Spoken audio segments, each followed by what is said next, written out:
Hi hello welcome to Raksha avian show devotional. నేను మీ పీవీకేవై చంద్రిక. ఆమె యొక్క శక్తిని మనకు తెలియచెయ్యాలి అంటే అక్కడ ఏదో ఒకటి మహిమ జరగాలి కాబట్టే ఇది చేశారు. ఆ సైకత లింగానికి ప్రతిరోజు పూజలు చేసుకుంటూ ఆ లింగాన్ని ఆరాధిస్తూ తపస్సు చేస్తూ ఉన్నారు ఆవిడ. అక్కడ కొన్ని రోజులు అయిన తర్వాత అక్కడ కంపా నది అనే ఒక నది ఉంది. ఆ నది ఉప్పొంగి ఒక్కసారి అమ్మవారు ఎక్కడైతే శివలింగాన్ని సైకత లింగాన్ని పెట్టుకొని తపస్సు చేస్తున్నారో అది ముంచి వేయటానికి వచ్చింది. అంటే ఆ లింగాన్ని ముంచి వేయటానికి వచ్చింది.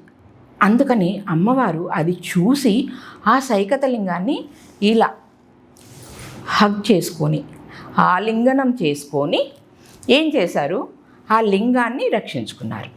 అప్పుడు పరమేశ్వరుడు ప్రత్యక్షమయ్యి అక్కడ ఏకాంబరేశ్వరుడుగా వెలిసి అమ్మవారిని వివాహం చేసుకున్నారు పరమేశ్వరుడు. అందుకని మనకు పంచభూత లింగాలలో సైకత లింగం ఎక్కడుంది అంటే కంచిలోనే ఉంటుందండి, కాంచీపురంలోనే ఉంటుంది. ఏకాంబరేశ్వరుడిలా ఉంటారు ఆయన.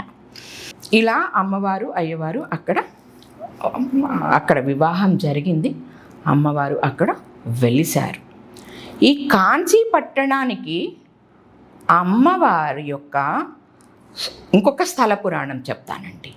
నాభి స్థానం అక్కడ పడింది అంటారు. అంటే మీకు ఇందాక చెప్పాను కదా, అష్టాదశ శక్తిపీఠాలలో ఒక దగ్గర కన్ను, నాలుక, ఇలా చేతులు, యోని, ఇలా డిఫరెంట్ అష్టాదశ శక్తిపీఠాల కోసం కూడా మనం మాట్లాడుకుందామండి. దానిలో ఒక శక్తిపీఠం ఇదని మనం అనుకుంటే ఇక్కడ ఆమెది నావెల్ అంటే బొడ్డు స్థానం ఇక్కడ పడింది. అందుకని ఇక్కడ పిల్లలు లేని వాళ్ళు ఎవరైనా వచ్చి అమ్మవారిని కోరుకుంటే తక్షణమే ఆమె పిల్లల్ని ప్రసాదిస్తుంది. నెంబర్ 1. నెంబర్ 2 కామాక్షి. కామ అంటే కోరిక, అక్షి అంటే తీర్చేది. కామాక్షి అంటే మన కోరికలు తీర్చే తల్లి ఆ అమ్మవారు. మామూలుగా మనము ఏదైనా ఒక గుడికి వెళ్తామండి. మీరు గమనించండి, ఈసారి ఇప్పటివరకు గమనించకపోతే ఓకే, ఎవరైనా గమనించినా బాగుంటుంది, సంతోషం. గమనించండి, మీరు గర్భగుడిలోకి వెళ్ళినప్పుడు ఇలా వెళ్ళి మళ్ళీ బయటికి వేరే దారి నుంచి వస్తారు. కానీ కామాక్షి సన్నిధికి వెళ్ళిన వాళ్ళు ఒకటే దారిలో వెళ్తారు, ఒకటే దారిలో బయటికి వస్తారు. అంటే ఆవిడకి ఈ జిగ్జాగ్లు ఇలాంటివి ఏవి ఉండవు. ఖచ్చితంగా ఆవిడ స్ట్రైట్గా వెళ్ళాలి, మనము అలాగే రావాలి. వెళ్ళే దారి ఒకటే, వచ్చే దారి కూడా ఒకటే. ఇది అక్కడ ఉన్న స్పెషాలిటీ. ఇది కాక ఆ అమ్మవారి దగ్గర ఇంకొకటి ఏంటి అంటే ఒక కన్ను, ఒక కంటిలో లక్ష్మీదేవి, ఒక కంటిలో సరస్వతీదేవి ఆవిడకి ఉంటారు. అంటే అమ్మవారి 2 కళ్ళు, ఒకటి విజ్డమ్, ఇంకొకటి వెల్త్. ఓకే, కాబట్టి మీరు ఆ అమ్మవారి ఎదురుగా కూర్చొని మీకు సంబంధించిన ఎలాంటి సమస్యనైనా ఆ అమ్మవారితో చెప్పుకోండి, ఖచ్చితంగా తీరుతుంది. ప్రపంచంలో విజ్డమ్ అండ్ వెల్త్కి మించింది మనుషులకి ఇంకేముంటుంది? ఇంకా ఏం కావాలి? వెల్త్ అంటే అందరూ అనుకుంటారండి డబ్బులు అని. డబ్బులు కాదండి, డబ్బులు ఒక పార్ట్, ఐశ్వర్యంలో ఒక భాగం డబ్బులు. మంచి ఆరోగ్యం కూడా ఐశ్వర్యంతోనే వస్తుందండి. ఐశ్వర్యం కిందకే కన్సిడర్ చేస్తాం మనం. మనశ్శాంతిగా ఉండటం కూడా ఐశ్వర్యమే. మంచి పిల్లలు, వాళ్ళ భవిష్యత్తు బాగుండటం ఈక్వల్ టు ఐశ్వర్యం. చాలామంది ఐశ్వర్యం అంటే ఏమనుకుంటారు, కుప్పలు డబ్బులు వచ్చేస్తేనే ఐశ్వర్యం అనుకుంటారు.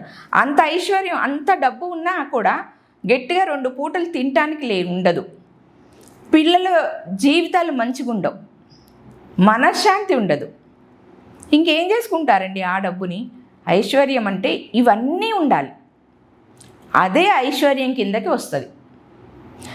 నీ అవసరాలకి ఫుల్ఫిల్ అవసరాలకి తీర్చే విధంగా డబ్బు, మంచి ఆరోగ్యం, మంచి కుటుంబం, మంచి పిల్లలు, మంచి భార్య లేక భర్త, తల్లిదండ్రులను సేవించుకోవటం, అత్తమామలతో మంచిగా ఉండటం, నలుగురు స్నేహితులు ఉండటం, కష్టంలో తోడుండే బంధువులు ఉండటం, ఇవన్నీ ఐశ్వర్యం కిందకు వస్తాయి.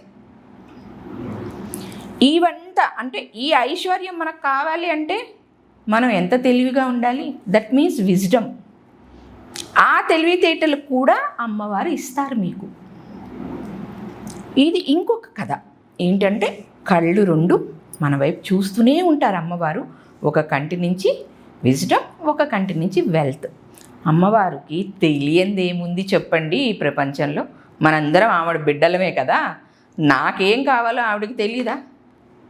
చూస్తున్న మీకేం కావాలో తెలీదా? మీ బాధలేంటో తెలీదా?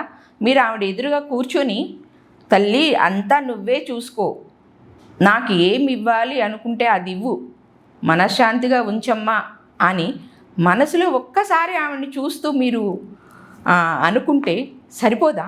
ఆ తల్లి మీకు తప్పకుండా ఇస్తుంది. అసలు అందులో అనుమానమే లేదండి. దానికి నేనే లైవ్ ఎగ్జాంపుల్. నిజం. ఈ ఛానల్ నేను ఎప్పుడు పెట్టాను అంటే ఏప్రిల్ 19th పెట్టానండి, రక్షా ఏవియాన్ షో అని. ఏప్రిల్ 19th, ఇంకా 1-2 months కూడా అవ్వలా. దానికి ముందు నేను అమ్మవారి దగ్గరికి వెళ్ళి కూర్చున్నా. అమ్మ, నేను నలుగురికి మంచి చెప్పాలనుకుంటున్నాను, నలుగురికి నా చదువు ద్వారా లేదా నాకున్న పరిజ్ఞానంలో నలుగురికి మంచి చేయాలనుకుంటున్నాను. నాకు ఎలాంటి సోర్సు లేదు, నేను ఏ విధంగా చేయగలను, మంచిగా మాట్లాడగలను, అది నాకు తెలుసు. కాబట్టి నువ్వే దారి చూపించు, నేను ఇలా పెట్టాలనుకుంటున్నాను అని చెప్పి ఆమె దగ్గర దండం పెట్టుకొని వచ్చి స్టార్ట్ చేశానండి. నిజంగా అమ్మవారి దీవెన బ్లెస్సింగ్స్ నా మీద ఉన్నాయి, పుష్కలంగా ఉన్నాయండి. నేను అది కన్ఫామ్గా చెప్పగలను. అలాంటి తల్లి మనం వెళ్ళి అక్కడ కూర్చుని ఏది అడిగినా మనకు ప్రసాదిస్తుంది. నెక్స్ట్ ఎపిసోడ్లో అసలు అమ్మవారి పూజా విధానాలు, అమ్మవారి ఉత్సవాలు ఇవన్నీ ఏంటి, వాటి విధి విధానాలు ఎవరు రూపొందించారు, వాటిని మనం ఎలా ఫాలో అవ్వచ్చు, తర్వాత మనం ఏ సమయంలో వెళితే ఆ అభిషేకాన్ని ఉంటాయి, అక్కడ అభిషేకాలు చేస్తారండి అమ్మవారికి. అరగంటకి మారిపోతారండి అమ్మవారు. చక్కగా పద్మాసనంలో కూర్చొని ఉంటారు. అలా పద్మాసనంలో ఎలా కూర్చొని ఉంటారు, అసలు ఏంటి ఆ విధి విధానాలన్నీ తర్వాత ఎపిసోడ్లో మాట్లాడుకుందామండి. శ్రీమాత్రే నమః.